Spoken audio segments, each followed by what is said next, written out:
Explicando pues que el esófago es un órgano que se encuentra en la parte posterior detrás de la tráquea, detrás de la aorta.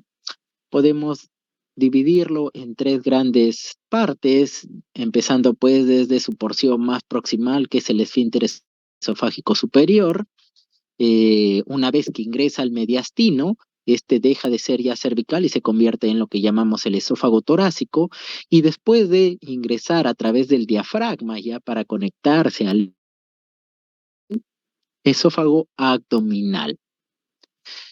La estructura que vamos a tomar mayor atención el día de hoy es el esfínter esofágico inferior. Vamos a ir analizando sus partes. Tenemos un revestimiento externo que viene a ser la pleura, ya que esto es el tejido que recubre el mediastino. Tenemos el tejido que recubre la cavidad abdominal, que es el peritoneo. Además, pues está el ligamento freno esofágico, que me va a ayudar a ligar al diafragma, eh, produciendo aquí un apoyo para este esfínter esofágico inferior. Esta es una imagen endoscópica para poder ver con mayor claridad lo que es la línea Z. La línea Z es la unión de la mucosa columnar del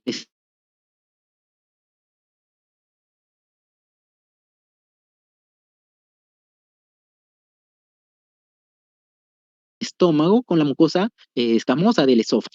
Aparte también vamos a ver lo que son los pliegues gástricos, ¿no? Cómo se ven endoscópicamente estos pliegues gástricos del estómago. Y hay una tercera estructura que llamamos plicatura, que es básicamente la zona de mayor presión que me genera el esfínter esofágico inferior, apoyado pues por el diafragma. Es esta zona pues donde ya se cierra la luz esofágica.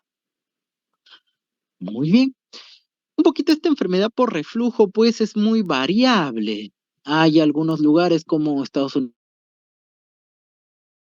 Unidos, Europa, donde se encuentra pues una mayor muy bajito, y en América del Sur la información es bastante variable. No hay muchos datos, excepto pues por Argentina, que es tal vez quien más datos provee, que nos dice que hay una prevalencia de aproximadamente el 23%. Para entender qué es reflujo gastroesofágico, vamos a empezar por qué es enfermedad por reflujo gastroesofágico.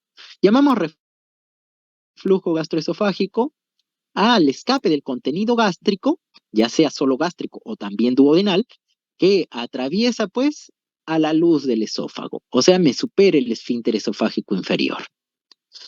Ahora, enfermedad por reflujo gastroesofágico se llama cuando este reflujo me va a ocasionar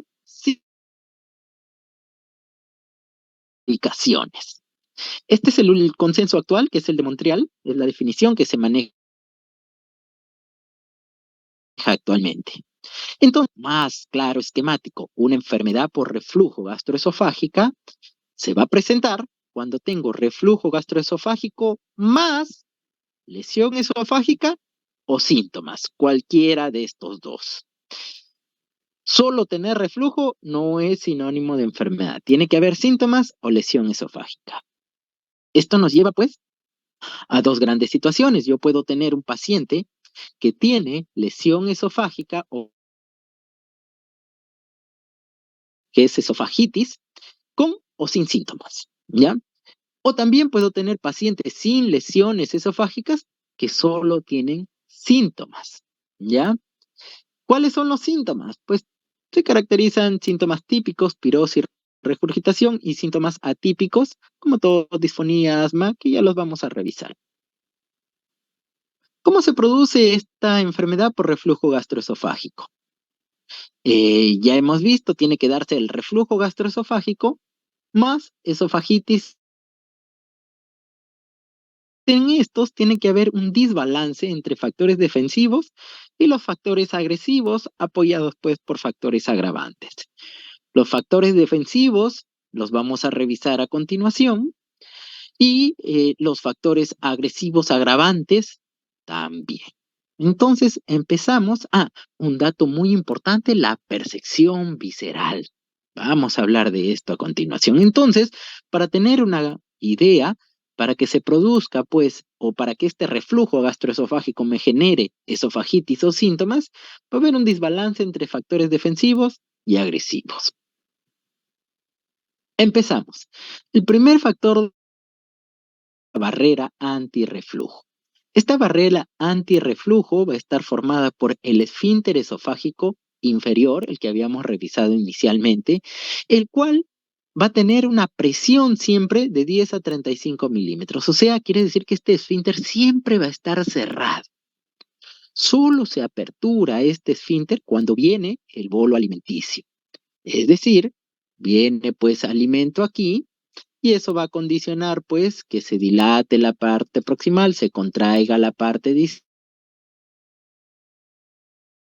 Peristalsis. Esta peristalsis va a permitir que este esfínter esofágico, que siempre está cerrado, pues se aperture. Y con ello, pues pasa el bolo alimenticio, inmediatamente se cierra. ¿Ya? Se dice que para que se mantenga cerrado es hasta incluso necesario solo 5 milímetros de mercurio. O sea, quiere decir que está bastante cerrado. ¿Para qué?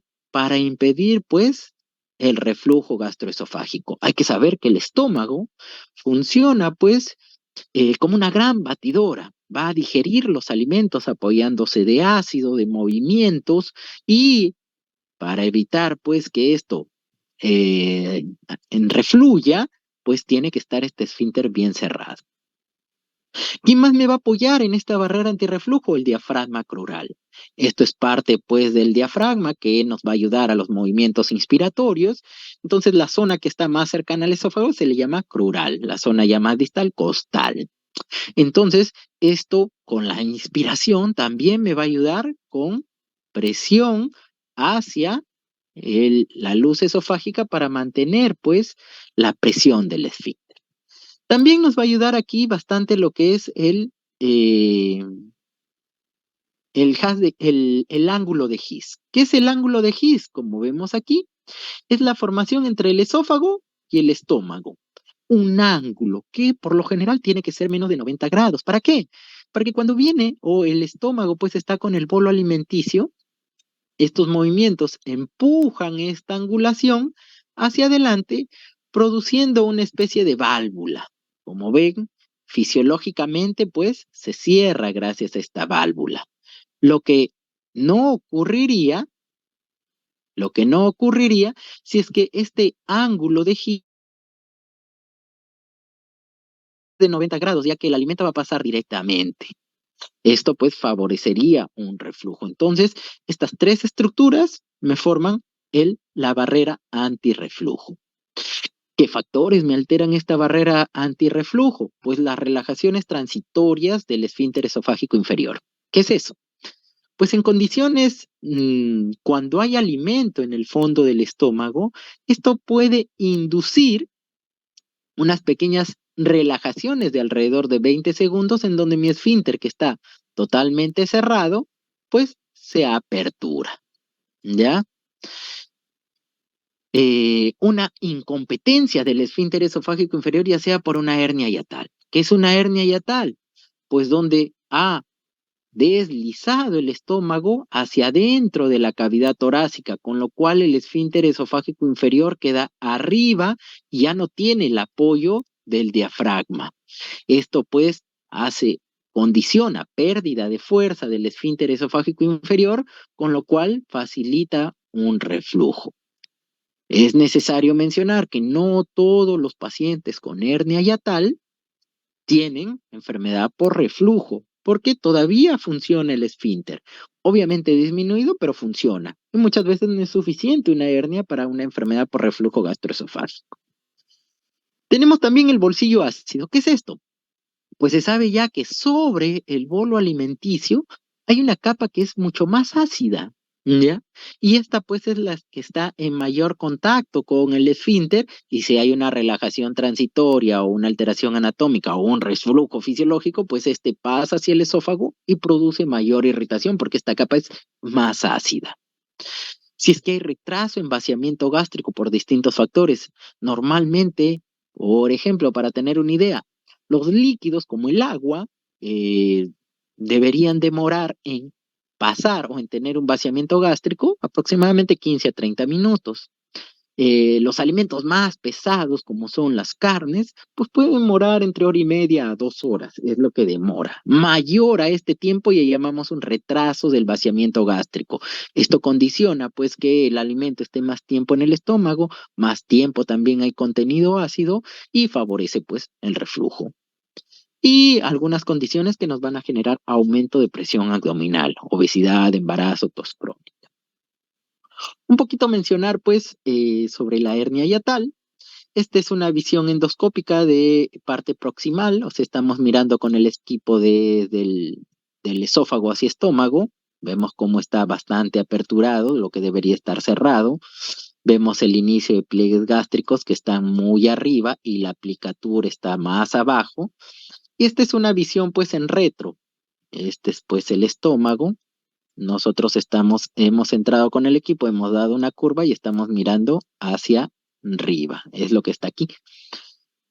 La que hemos visto anteriormente, esta es una hernia por deslizamiento tipo 1, pero no es el único tipo de hernias. También puede haber hernias paraesofágicas tipo 2, donde, miren, el esfínter se mantiene en su lugar a nivel, pues, del diafragma, pero lo que ha pasado hacia el mediastino, hacia el tórax, es el estómago, el fondo del estómago. A esta la llamamos paraesofágica tipo 2. También hay una tipo 3, que es una mixta, básicamente se ha deslizado el esfínter esofágico hacia arriba, como lo vemos aquí, y también se ha deslizado el fondo del estómago, ambos. Y hay una hernia tipo 4 que es básicamente la mixta, pero más contenido abdominal. Puede ser meso, un asa intestinal. Todo esto ha ingresado pues hacia la cavidad torácica. También se les llama paraesofágicas grandes. Muy bien. ¿Qué otro factor defensivo tenemos? El aclaramiento esofágico. O sea, está bien, ya tengo mi contenido gástrico, superó mi barrera antirreflujo, no fue suficiente contenido ácido. El aclaramiento esofágico me va a ayudar a restaurar, a eliminar, pues, este reflujo que ha llegado hacia el esófago. Entonces, podemos definirlo como restauración del pH esofágico normal post exposición al reflujo gastroesofágico. O sea, prácticamente me va a dar la pauta de la duración de este reflujo. Para esto nos va a ayudar el peristaltismo esofágico. ¿Qué es esto? Pues lo que ya habíamos visto, cuando viene el bolo abdominal, hay movimientos que me van a ir estimulando hacia abajo, llevar el contenido hacia la parte distal, o sea, regresar al estómago. También la saliva, que saber que deglutimos un promedio de 1.2 a 1.5 litros por día.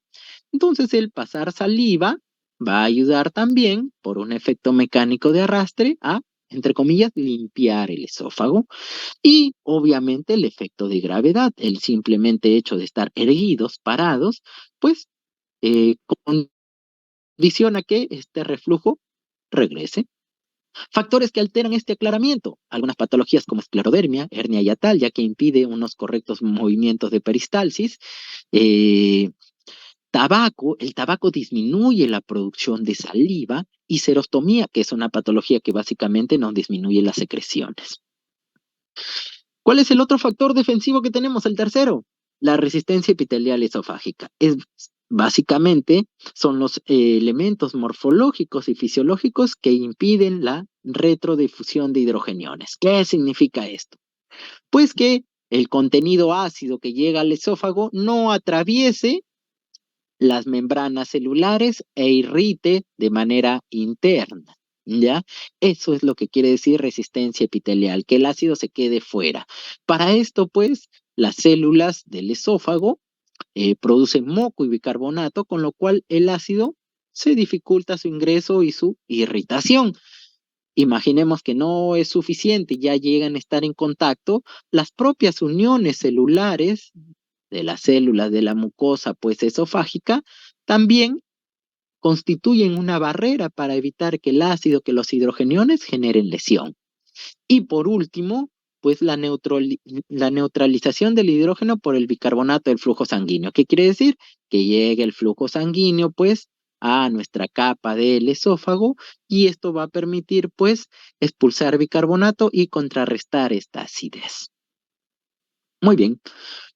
Hay algunos factores agravantes que condicionan, pues, que se rompe este equilibrio entre factores, ya vimos, defensivos y agresivos. ¿Cuáles son los agravantes? Alimentos, comidas copiosas. Ya dijimos que cuando tenemos alimento en el fondo del estómago, se estimula con mayor frecuencia que el esfínter esofágico inferior tenga relajaciones intermitentes. Comer 2 horas antes de dormir. ¿Por qué? Porque ya dijimos que el estómago necesita un tiempo para vaciarse. Entonces, este tiempo, dependiendo del tipo de alimentos, ya dijimos que es más o menos hasta 2 horas, si es que son carnes. Entonces, si yo me acuesto pues con el estómago lleno, todavía tengo contenido alimenticio dentro del estómago, por un efecto de gravedad, si me pongo horizontal, pues favorece el reflujo, porque se puede decir que se voltea el estómago y puede ir hacia el esófago, produciendo pues que se aperture este esfínter esofágico inferior. Y también hay algunos alimentos específicos, como los que tenemos aquí, que estimulan una relajación del esfínter esofágico inferior. Masa corporal, esto es por un tema netamente mecánico. Si es que tengo más grasita en el abdomen, pues esto va a generar mayor presión hacia el esfínter esofágico inferior, favoreciendo un reflujo. El embarazo por dos temas. Uno, por la presión intraabdominal propia del crecimiento del útero con el feto, y también por factores hormonales, ya que estrógeno y progesterona relajan y disminuyen el tono del esfínter. Son dos cosas distintas. ¿Qué significa relajar? Pues que se apertura el esfínter. ¿Qué significa disminuir el tono? Pues ya habíamos dicho que está con un mínimo de 10 milímetros de mercurio, en este caso podría disminuir a 5 o menos, con lo cual es mucho más fácil de aperturar. Fármacos.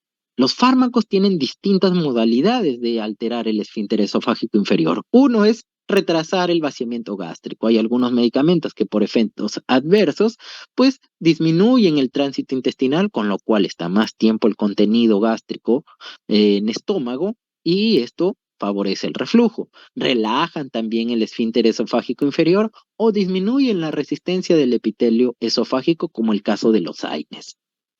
También tenemos al tabaco, ya habíamos visto un poquito que nos disminuye la saliva, con lo cual el tiempo de aclaramiento esofágico está alterado. También me disminuye el tono del esfínter esofágico inferior y me puede generar pues estímulos de tos crónica, con lo cual esto genera que no solo haya contenido gástrico que va hacia el esófago, sino también contenido duodenal, bilis, y esto puede incluso agravar el problema de enfermedad por reflujo. Y hay otros hábitos y condiciones médicas que nos pueden exacerbar, pues, o ser considerados como factores agravantes para romper este equilibrio y generar ERG. Manifestaciones clínicas. Pues podemos decir que tenemos síntomas esofágicos y los típicos y más frecuentes, pirosis y regurgitación. ¿Qué es pirosis? Pues es la sensación de ardor o quemazón que asciende desde el epigastrio. El paciente dice, tengo algo que me quema, doctor, que va de la boca del estómago hacia arriba. Se presenta en 75% de los pacientes que tienen ERGE. Regurgitación, pues es el retorno sin esfuerzo del contenido gástrico al esófago o la orofaringe. Normalmente el paciente nos dice, doctor, tengo como un líquido ácido amargo en la boca.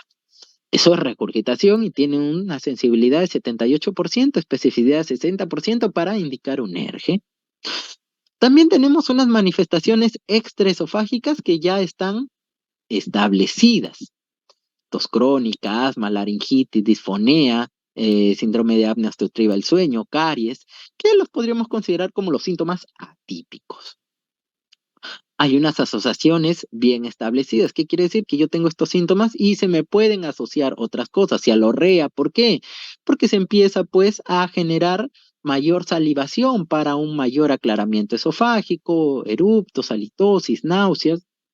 Hay algunas asociaciones propuestas. ¿Qué quiere decir? Que si se presentan no está de todo confirmado que esto sea causa de una enfermedad por reflujo o que sean causal de una enfermedad por reflujo.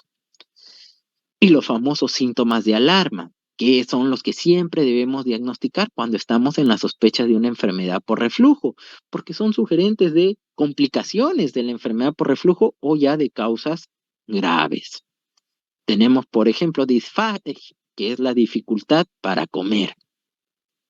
Si es intermitente, por ahí puede estar asociada a una causa motora, o si es progresiva, tal vez estamos frente a una estenosis péptica, ¿ya? Que ya vamos a ver qué significa esto. Odinofagia, dolor a la deglución, también otro síntoma de alarma. Ahora, las lesiones esofágicas no condicionan pues la intensidad de los síntomas. ¿Qué quiere decir esto?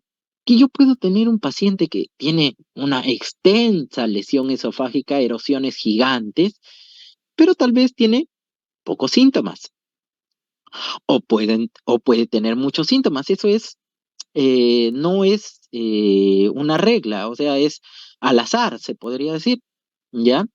Entonces, la percepción visceral va a depender de cada persona, no de la intensidad de la lesión. Entonces, dicho de otra forma, los síntomas se pueden presentar de manera distinta. Es por eso que yo puedo tener una mucosa erosiva, que quiere decir que mi mucosa es más sensible al ácido, pero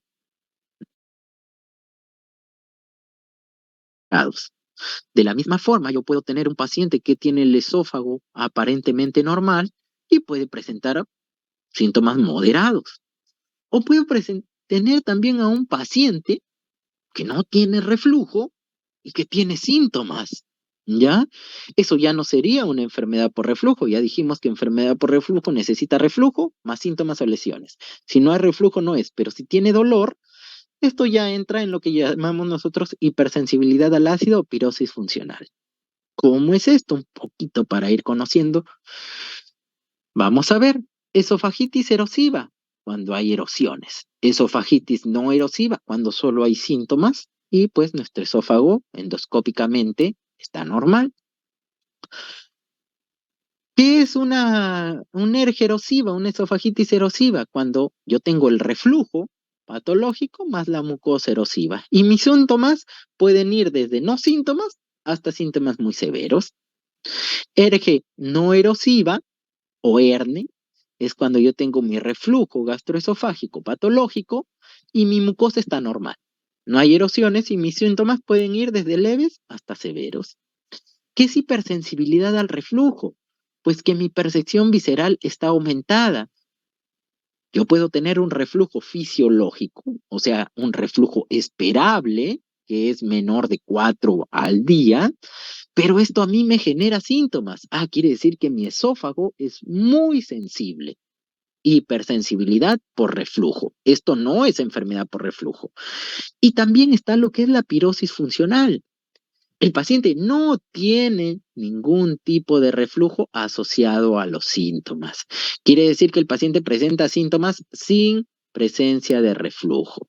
Esto es lo que se conoce pirosis funcional y es un poquito más un problema netamente funcional, no tanto orgánico. Entonces recordar, estas dos situaciones son las que conforman el ERGE. Estas no, y es muy frecuente o relativamente frecuente encontrarlas.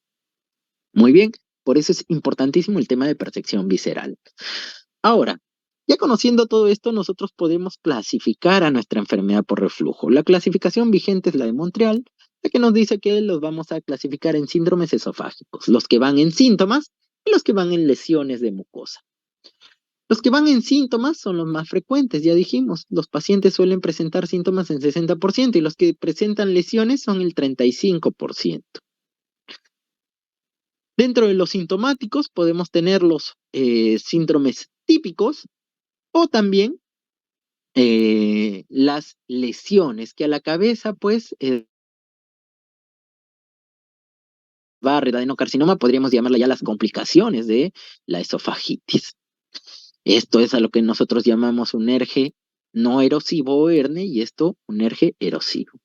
También nos clasifica como síndromes estroesofágicos los que ya hemos hablado, las asociaciones establecidas y las propuestas.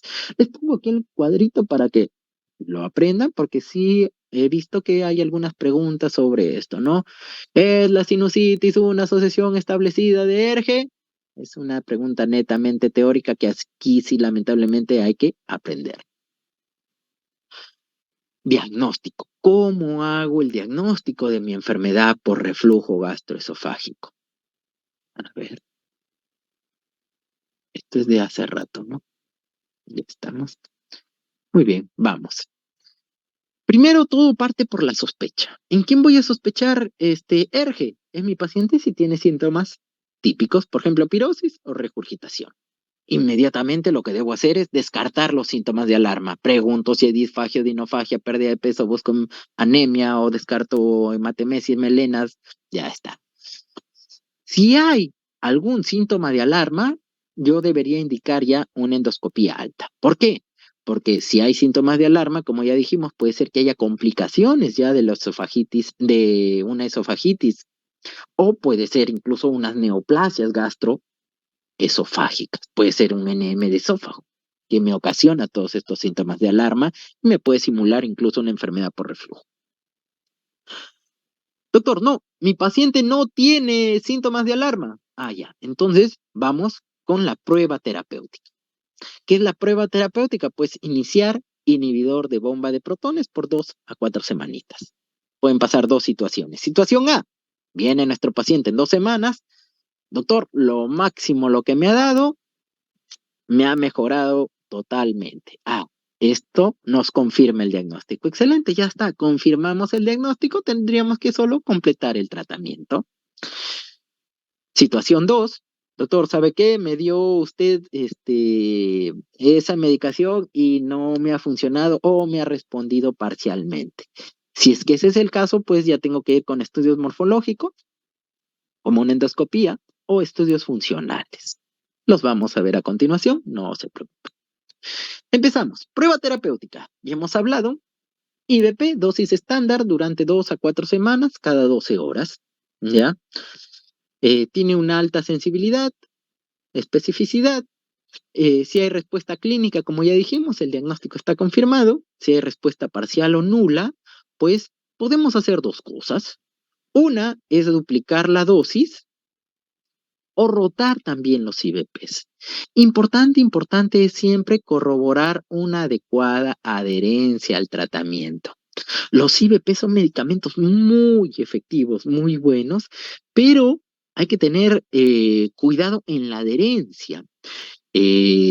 Como ya vimos en la clase de ayer, los IVPs funcionan pues inhibiendo las bombas de protones que se forman las vesículas y van hacia el canalículo.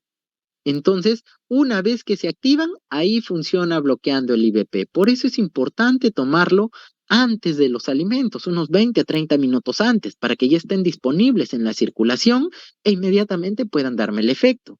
Ahora, si yo lo tomo después de comer, o lo tomo a cualquier otra hora, pues el IVP no va a tener la función, ya pasa el tiempo sérico, o sea, el tiempo que está en la sangre, se metaboliza y si yo como muchas horas después, pues ya no me va a dar el efecto esperado. Y puede ser que por esta falta de adherencia al tratamiento es que no tengo respuesta. Así que una de las formas es duplicar la dosis. Otra es rotar IVPs. Tenemos muchísimos IVPs en el mercado, como vamos a ver a continuación. Doctor, a pesar que hice todo esto, corroboré mi adherencia, dupliqué la dosis, cambié IVP, le di por 4 semanitas más y nada, el paciente tiene respuesta parcial o nula. Entonces ahí ya debo pasar a la fase 2, que viene a ser indicar una endoscopía. La endoscopía tiene como principal función buscar la esofagitis, que es una lesión que me va a determinar que hay un ERGE. Pero también me puede encontrar otro tipo de lesiones que son complicaciones, como un esófago de Barrett, una estenosis péptica o hasta incluso un adenocarcinoma. ¿ya? Y de paso me descarta también otras patologías. Muy bien. Ahora, para determinar si es que mi paciente pues tiene esofagitis, utilizamos la clasificación de Los Ángeles. Inicialmente esta es una donde aquí vemos una pequeña erosión, una erosión menor de 5 milímetros, única, ahí solita, o que no es confluente. Grado B, yo tengo una erosión, miren, más grande ya, más de 5 milímetros larga, pero no está en contacto con las otras, o sea, no confluye. Entonces, esofagitis Los Ángeles B. Esofagitis Los Ángeles C. Yo tengo lesiones, pero están unidas. Hay un puente entre las dos. Son confluentes, pero menos del 75% de toda la luz. Entonces, miren, más del 75% está libre o limpio, se puede decir. No hay una confluencia, Los Ángeles C, pero sí están unidas. Confluyentes, menos del 75%, Los Ángeles C. Y Los Ángeles D, pues hay varias erosiones, pero están unidas y estas me hacen más del 75%, miren, de toda la circunferencia. Esofagitis erosiva Los Ángeles C. Simple. ¿Ya? Muy bien. Ahora, doctor, pero usted nos ha dicho pues que la esofagitis erosiva se encuentra en el 35% de los casos, o sea, si la encuentro, excelente, ya está, corroboré mi diagnóstico, esta es una enfermedad por reflujo gastroesofágica tipo erosiva, pero si es un esófago normal, ¿será una esofagitis no erosiva? Perdón, una enfermedad por reflujo no erosiva, ¿o será un paciente pues que no tiene enfermedad por reflujo y es otra la patología? ¿Será una pirosis funcional? ¿Será una hipersensibilidad por reflujo? ¿Cómo? ¿Qué debo hacer ahí? ¿Qué pasa si mi sospecha sigue aún con mi endoscopía normal, que suele ser la gran mayoría de casos? Pues ahí ya tengo que ir a los estudios funcionales de esófago. ¿Cuál? Pues tenemos aquí dentro de los estudios funcionales de esófago, vamos a tener pHimetría y pH impedanciometría. ¿Ya? Decirles pues que la pH impedanciometría es el estudio de elección y ya vamos a ver por qué. Inicialmente, ¿qué me van a medir estos estudios funcionales? Pues me van a medir el reflujo patológico, o sea, me van a descartar que no sea un reflujo fisiológico. Segundo, me van a corroborar si es que el reflujo va asociado a los síntomas. Estos estudios tienen como un pequeño botón en el cual cuando yo siento, por ejemplo, una pirosis o una molestia, yo presiono el botón. Y ya en los estudios se va a ver si concuerda que ese pico de reflujo coincide con mis síntomas. O sea, hay una asociación entre episodios de reflujo o no, para ver si realmente ese reflujo me está condicionando síntomas. La pHimetría, pues, es el estudio inicial que me mide pues si el pH es más de 4 o menos de 4. Este pues nos da una alta tasa de falsos positivos y solo me detecta reflujo ácido. Este examen de pHimetría ha sido ya reemplazado por lo que es la pH impedanciometría.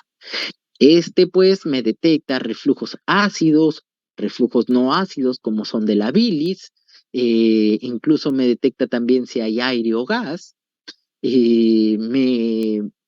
es un estudio bastante completo y con este es el que yo puedo determinar si es que tengo un ERG erosivo, un ERG no erosivo, si es que es pues una pirosis funcional, es una hipersensibilidad esofágica. Entonces, este diagnóstico es gracias a la pH impedanciometría. Si hay un gol estándar que podríamos llamar, sería este, ¿ya? Para el tratamiento es necesario buscar los pilares del tratamiento. Primero, controlar los síntomas. Segundo, curación de lesiones. Tercero, prevenir la recidiva desarrollo de complicaciones y evitar pues lo más temido que es la displasia adenocarcinoma en el contexto de un esófago de Barrett ya. ¿Qué estrategias se usan para tratar ERGE? Hay varias, las más utilizadas suelen ser los factores higiénico-dietéticos y los controles pues de la secreción ácida. son los que vamos a revisar a continuación. Medidas higiénico-dietéticas. Si mi paciente pues tiene sobrepeso o obesidad, solicitaremos una disminución de peso para disminuir la presión intraabdominal. Ya revisamos pues las ventajas que nos daría esto en la fisiopatología. El tiempo de acostarse 2 horas, 2 a 3 horas después de comer. Ya también revisamos por qué. Elevación de la cabecera. Porque ya vimos que la gravedad tiene un impacto, entonces podemos en la cama colocar algún, ya sea un objeto que me ayude a elevar la cabecera de la cama y ligeramente pues estar inclinados, favoreciendo pues que el reflujo o que el contenido esofágico vaya hacia abajo. También eliminar pues algunos alimentos o condiciones que relajan o disminuyen el tono del esfínter esofágico inferior. Aumentar el consumo de fibra. ¿Para qué?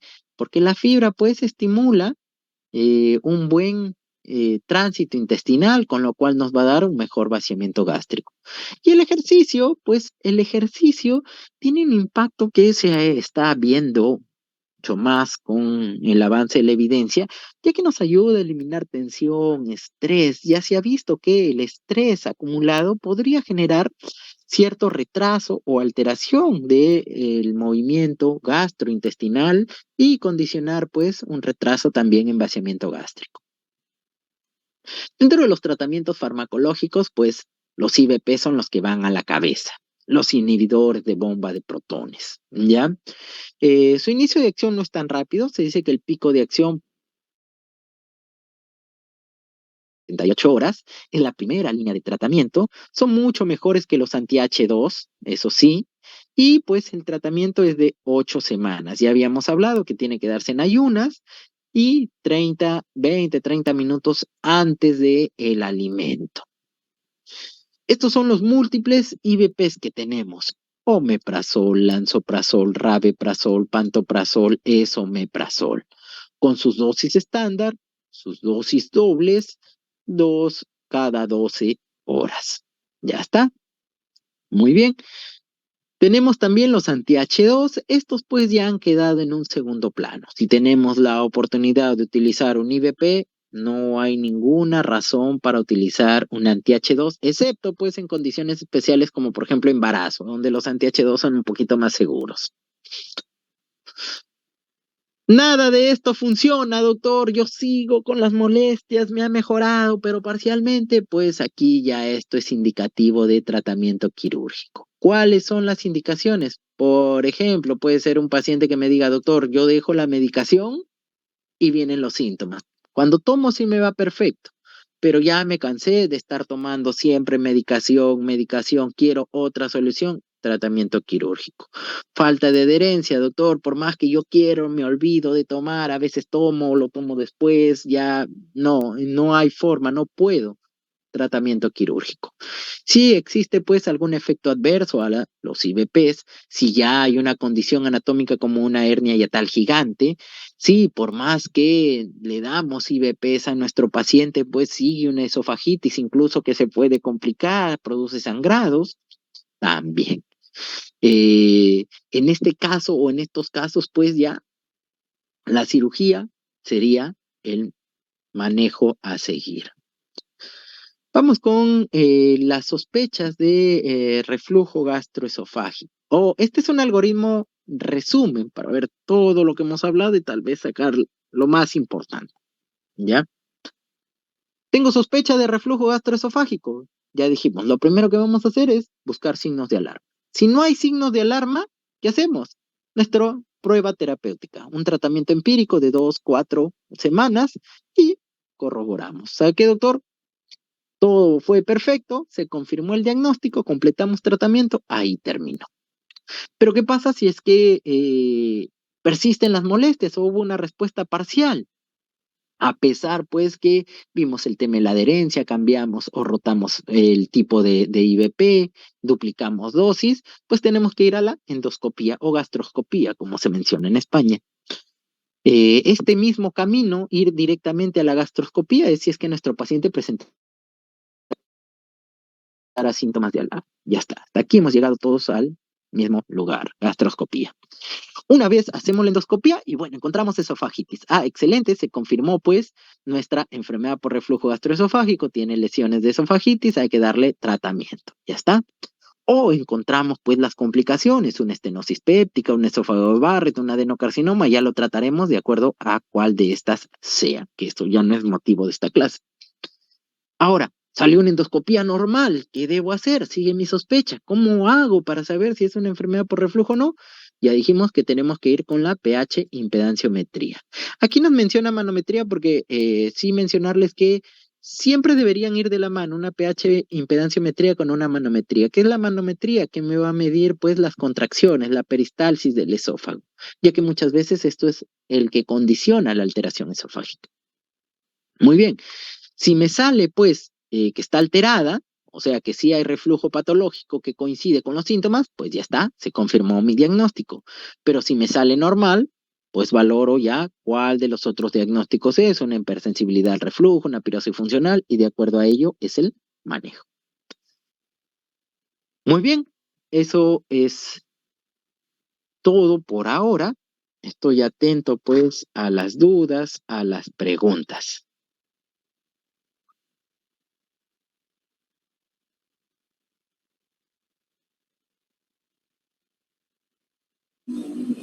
Buenas noches. ¿Sí? Hola, buenas Doctor, noches. una consulta. Sí, doctor, el uso de medicamentos procinéticos para aumentar lo que es el tono del esfínter esofágico inferior, como por ejemplo la metoclopramida, se puede utilizar con o sin asociación de los. Ah, ya. Sí es cierto que se puede utilizar procinéticos para manejo de herje refractario, pero más que tener un aumento del esfínter esofágico superior, los procinéticos, como su nombre lo dice, me ayudan a mejorar el tránsito intestinal, con lo cual mejoran el vaciamiento gástrico y de esta manera indirectamente se disminuye la presión en el esfínter esofágico inferior por el contenido gástrico. Es un tratamiento adyuvante, adicional, no por sí solo, pero sí se podrían utilizar. Pero como ERGE, en ERGE refractario, no en ERGE de primera intención, porque si es un ERGE con IBPs va a ir muy bien. Ok, doctor, muchas gracias.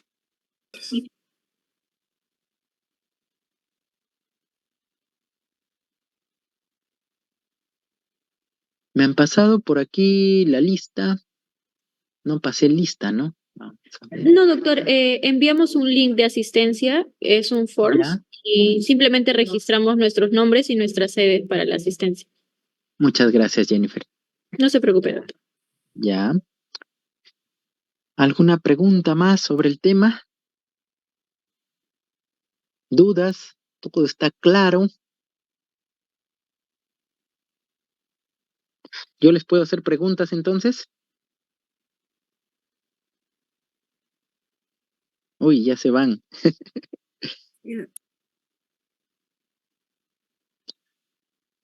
Ya, a ver. Una condición muy frecuente son con los sintomáticos. Por ejemplo, no he mencionado los medicamentos sintomáticos como el magaldrato, el sucralfato, los alginatos. Estos pues son antiácidos. Los, los podemos usar al inicio, porque estos sí me van a dar pues una mejoría instantánea, se podría decir. Ya hablamos que los IVPs, pues su efecto puede demorar 24 o hasta 48 horas para llegar a su efecto terapéutico esperado.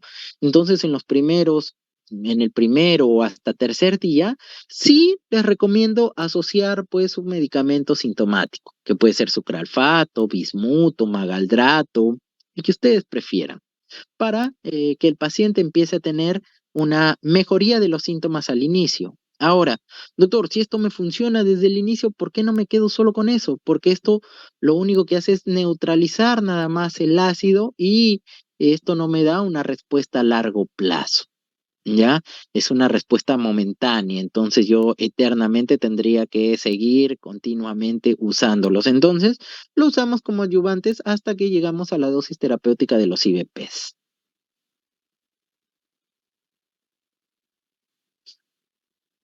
Muy bien. ¿Alguna preguntita adicional? De aquí nos toca la clase de pancreatitis aguda en unas semanas aún. Sí, les voy a recomendar, vengan, traigan preguntas, porque de esta forma pues se hace un poquito más amena la clase y les va a servir más a ustedes para ir cimentando mejor pues los conocimientos. Como ya no hay más preguntas, me despido. Ha sido un gusto poder compartir esta sesión con ustedes. Cuídense mucho y hasta la siguiente oportunidad. Muchas gracias, doctor. Muchas gracias, doctor. Doctor, disculpe, ¿nos podría compartir? Sí, Ya, me ¿se lo podría escriben. a mi Sí, compañera Samantha, que creo que es la que ha estado coordinando con usted? sí, justo es lo que iba